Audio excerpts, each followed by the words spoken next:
Hello everyone, मैं Arun Kumar Yadav. Video के इस सीरीज में हम लोग क्या पढ़ रहे हैं? सांख्यिकी पढ़ रहे हैं। और सांख्यिकी का यह है प्रश्नावली 13.1। 13.1 हम लोग देख रहे हैं। 13.1 का एक और दो क्वेश्चन ऑलरेडी देख लिए। यह है क्वेश्चन नंबर 3। अब तक हम लोग सांख्यिकी का जितना भी कंसेप्ट है, माध्य, माध्यक, बहुलक, सबको हम लोग कवर कर लिए हैं with important example of chapter 13। क्या चीज में कवर किया गया? लेक्चर 1 में कवर किया गया। जाइए देखिए, एक एक कंसेप्ट को देखिए, समझिए। कोई डाउट होता है तो कमेंट करें। अच्छा लगता है वीडियो तो लाइक करें, शेयर करें, सब्सक्राइब करें। आइए क्वेश्चन को शुरू करते हैं। क्वेश्चन को पढ़ते हैं पहले। निम्नलिखित बंटन एक मोहल्ले के बच्चों के दैनिक जेब खर्च दर्शाता है। दैनिक जेब खर्च मतलब दैनिक जो अपने बच्चों को पॉकेट मनी जिसको बोलते हैं। ये जनरली गरीब परिवार में या मध्यम वर्ग के परिवार में ये सब नहीं होता है।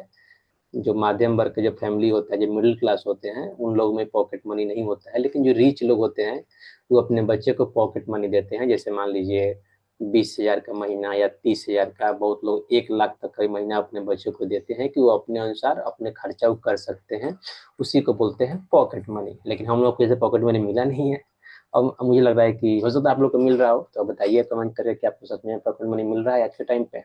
आइए देखते हैं। जेब खर्च ₹18 है। माध्य जेब खर्च कितना है? 18 है। ठीक है। लुप्त बृहस्पति एफ ज्ञात कीजिए। लुप्त मतलब जो नहीं दिया हुआ है, तो बच्चों की संख्या मतलब क्या है? एफ आई दिया हुआ है। यहाँ पे एफ की संख्या पूछ रहा है। ठीक है। जबकि माध्य दिया हुआ है। माध्य कितना दिया हुआ? 18 दिया हुआ है। ठीक है। तो आइए इसको पहले एक तालिका बनाते हैं। तालिका यानी सारणी बनाते हैं। इस सारणी में इनको लिखेंगे, फिर इसको डिसाइड करेंगे।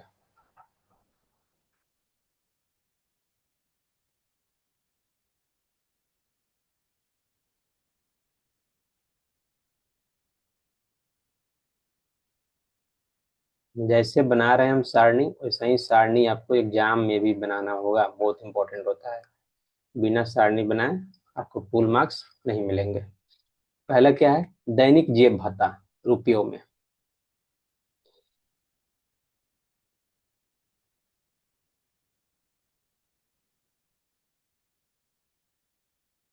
दैनिक जेब भत्ता कैसा है? रुपयों में। ऑब्वियस है, पॉकेट मनी तो रुपया में ही मिलता है। अब देखिए, इस तरह का चीज, अब खासकर बच्चों की संख्या, इसका क्या है? बच्चों की संख्या। इस तरह का चीज पॉकेट मनी आप फिल्मों में सुने होंगे। बच्चों की संख्या। बच्चों की संख्या मतलब क्या? इसी को बारंबारता बोलते हैं, यानी फ्रीक्वेंसी से रिप्रेजेंट करते हैं, एफ आई से। दूसरा क्या आ गया? दूसरा इसका वर्ग चिन्ह निकालेंगे। क्यों? क्योंकि ये वर्ग में है। जब भी वर्ग में आता है तो उसका माध्यक निकालने के लिए हम क्या करते हैं? वर्ग चिन्ह निकालते हैं। इसी को एक्स आई बोलते हैं। ठीक है। अब देखिए, अब एक लाइन लास्ट में क्या आता है? लास्ट में हम निकालते हैं एफ आई इंटू एक्स आई। क्या होता है? दोनों का गुणनफल होता है। तो इसके लिए क्या करेंगे? पहले एक लाइन ड्रॉ कर देते हैं। आइए, तो यहाँ पे एक लाइन ड्रॉ कर दिए हैं। और ये थोड़ा ज़्यादा स्पेस चाहिए हमको, क्योंकि सिग्मा एफ एक्स लिखना पड़ता है, इसलिए हम ऐसे कर दिए। आपको इसे करने का नीड नहीं है। आइए, तो क्या है? 11 से लेकर के 25 तक है। दो का अंतराल है, 11, 13, 13, 15। ये लिख देते हैं।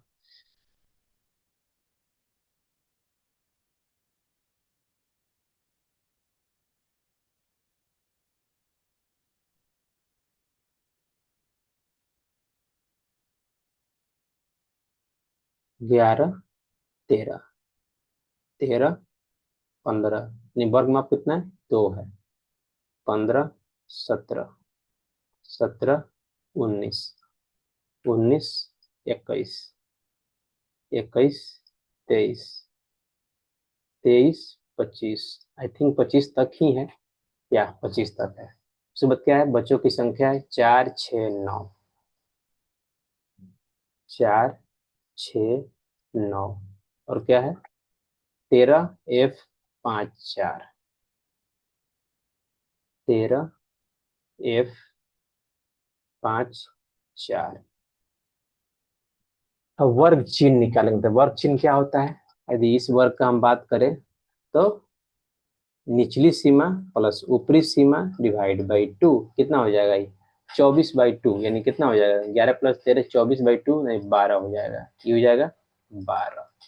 इसका कितना हो जाएगा? 13 + 15 divide by two, 13 + 15 divide by two कितना हो जाएगा? 28/2, यानी 14 हो जाएगा। देख रहे हैं यहाँ दो दो बढ़ रहा है। इतना इसका वर्ग माप होता है उतना ही बढ़ रहा है वर्ग चिन्ह, तो ऐसे ही बढ़ा देंगे। तो हो जाएगा 16, 18, 20, 22, 24। अब चाहे तो इसका लास्ट में जोड़ के दे सकते हैं। 23 + 25 डिवाइड बाई टू कितना हो जाएगा? 48/2 = 24। तो इतना ही आता है, आप देख भी सकते हैं। हो गया। अब एफ आई और एक्स आई गुना करके देखेंगे, यानी इन दोनों में गुना करेंगे। 4 × 12, एफ आई एक्स आई यही है, दोनों में गुना करेंगे। 4 × 12 कितना हो जाएगा? 48। इन दोनों में 6 × 14, 6 × 6 = 84। 16 × 9 कितना हो जाएगा? 144। 16 9, 18 × 13, 18 × 3 = 54 के 4, हाथ में 5, 18 और 5 = 23, 234। 20 × f तो क्या हो जाएगा? 20f। 22 × 5 तो 5 × 10 के सोना, हाथ में 5 × 10 = 11, 110। 4 × 24, 4 × 4 = 6, हाथ में 1, 4 × 8 = 9, यानी 96। अब लास्ट में क्या आएगा? लास्ट में आएगा योग, यानी जोड़। क्या आता है? यहाँ आएगा सिग्मा एफ आई। इसको जोड़िए, कितना होगा? 6 4 10 10 9 19, 19 और 13 32, 32 प्लस एफ हो जाएगा। 32 + f तो 32 और 5 37, 37 और 4 41। ये कितना हो जाएगा? 41 + f। ये देखिए ये कितना हो जाएगा? सिग्मा एफ आई और एक्स आई, यही होगा।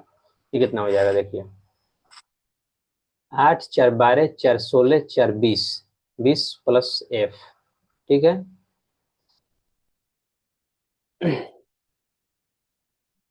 तो ये 20 f को छोड़ दे रहे हैं, इसको लास्ट में ऐड कर देंगे सिंपली। ठीक है, बाकी को ऐड करते हैं, आइए देखते हैं। 8 4 12 4 16 4 20, 20 और 6 26 के 6, हाथ में कितना आ गया? 2, हाथ में 2। 8 4 12 4 16 16 और 3 19, 19 1 20, 20 और 9 29, 29 2 31 के 1, हाथ में कितना आ गया? 3। अब देखिए 1 2 3, 3 2 5, 5 1 6, आज 6 3 9, 916 आया। 916।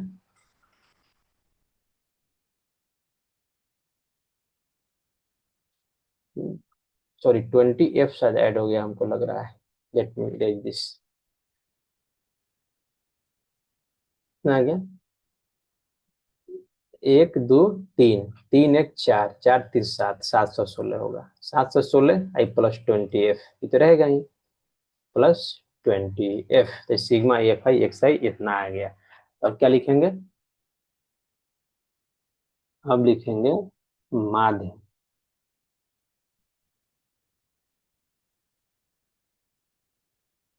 माध्य या बराबर क्या होता है? सिग्मा एफ आई एक्स आई। क्या? Sigma F I. अब देखिए सिग्मा एफ आई से कितना है? 716 + 20f, 716 + 20f divide by sigma F I कितना है? 41 + f। ये क्या हो जाएगा? 41 + f। माथ को हम क्या लिखते हैं? माथ को लिखते हैं एक्स बार, इसको इक्वेशन 1 मान लीजिए। अब दिया है, क्या दिया है? दिया है माध्य बराबर क्या दिया है? देख लीजिए, माध्य बराबर दिया है 18। कितना दिया है? 18 दिया है। कितना दिया है? 18। या इसको हम क्या लिख सकते हैं? यही तो है, यही तो माध्य है, 18। तो समीकरण 1 और 2 से क्या कर देंगे? समीकरण 1 तथा 2 से। अब एक्स बार की जगह पे 18 पुट कर दीजिए इक्वेशन 1 में, चाहे इसको दोनों को बराबर कर दिए, दोनों का एल एच एस बराबर रहता है, आर एच एस बराबर हो जाएगा, तो क्या हो जाएगा ये हो जाएगा 18 equal to 716 plus 20 F divide by 41 plus F. अब 41 प्लस एफ इस साइड लाएंगे तो क्या हो जाएगा, मल्टीप्लाई में हो जाएगा क्योंकि उधर डिवाइड में है, और क्या हो जाएगा 716 प्लस 20 एफ, नहीं होगा।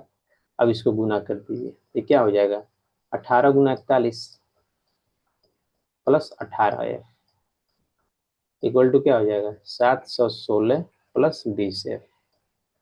अब इस भाई साहब को तो क्रॉप करना ही पड़ेगा, नहीं तो नहीं हो पाएगा काम।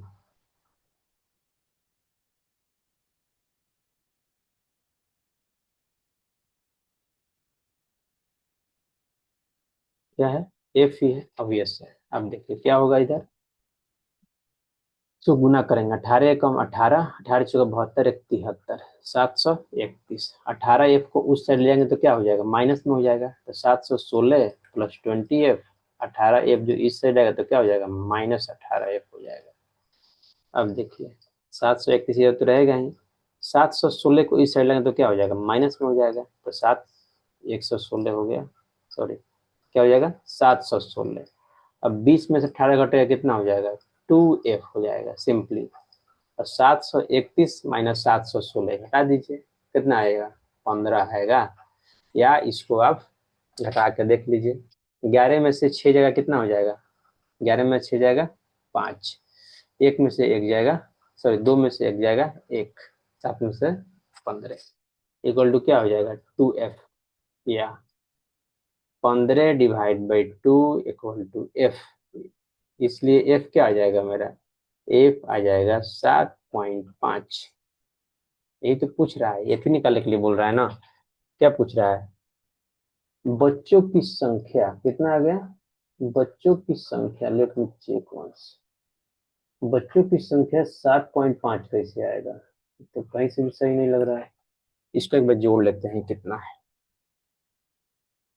6×4 = 10, 10×9 = 19, 19×3 = 32, 32×5 = 37, 37×4 = 41 प्लस एफ, तो सही है।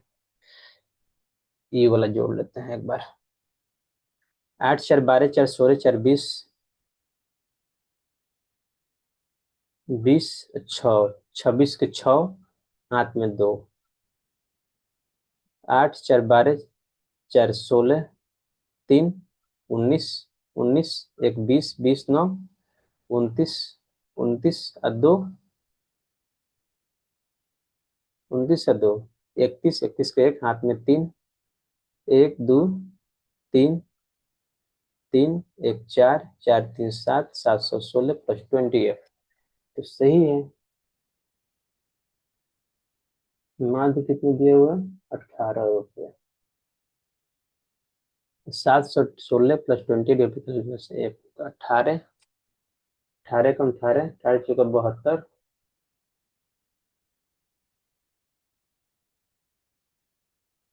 73।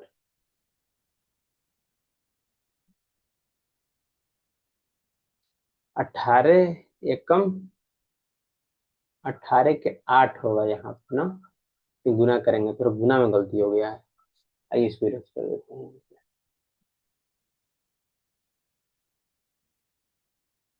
तो क्या होगा, सो गुना करेंगे 18 के 8 हाथ में 1, 18×4 = 72, 1 73, ये हो जाएगा 18f equal to 716 plus 20f, तो 738।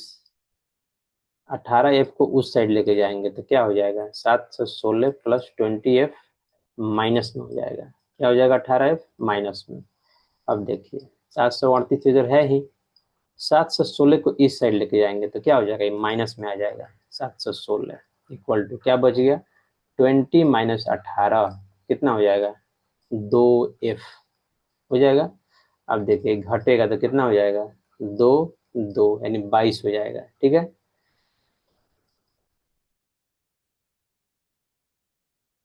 2 एफ कितना आ जाएगा, 22/2 इक्वल टू एफ कितना आ जाएगा, 11 इक्वल टू एफ। इसलिए एफ कितना आ गया, 11 आ गया। क्या पूछ रहा है, एक्स एफ ही का वैल्यू पूछ रहा है इसमें। तो लुप्त बारंबारता बी ज्ञात कीजिए, लास्ट में क्या लिख देंगे, लास्ट में अतः यूज करते हैं। अतः लूप बारंबारता एफ इक्वल टू 11 है। यही मेरा क्या हो गया, आंसर हो गया। नेक्स्ट वीडियो में क्या देखेंगे, क्वेश्चन नंबर 3 है ये। नेक्स्ट वीडियो में देखेंगे क्वेश्चन नंबर 5। यदि आपको वीडियो अच्छा लगा प्लीज लाइक करें, शेयर करें, सब्सक्राइब करें, कमेंट करें। नेक्स्ट में आप क्या पढ़ना चाहते हैं, कौन सा सब्जेक्ट, जैसे संस्कृत हो गया, हिंदी हो गया, एसएसटी हो गया, तीनों में क्या पढ़ना चाहते हैं बताएं। हम साइंस को पढ़ाने वाले हैं, ग्रेट डिटेल में एकदम पढ़ाएंगे, आपको किसी तरह का डाउट नहीं रहेगा। यदि आप 11th-12th में साइंस लेना चाहते हैं तो आप साइंस, तो हम चाहेंगे कि आप पढ़ें ही मेरे से, एकदम आपको डिटेल में पढ़ाया जाएगा। इसी साथ क्वेश्चन नंबर समाप्त होता है। नेक्स्ट वीडियो में देखेंगे क्वेश्चन नंबर 4। Thank you.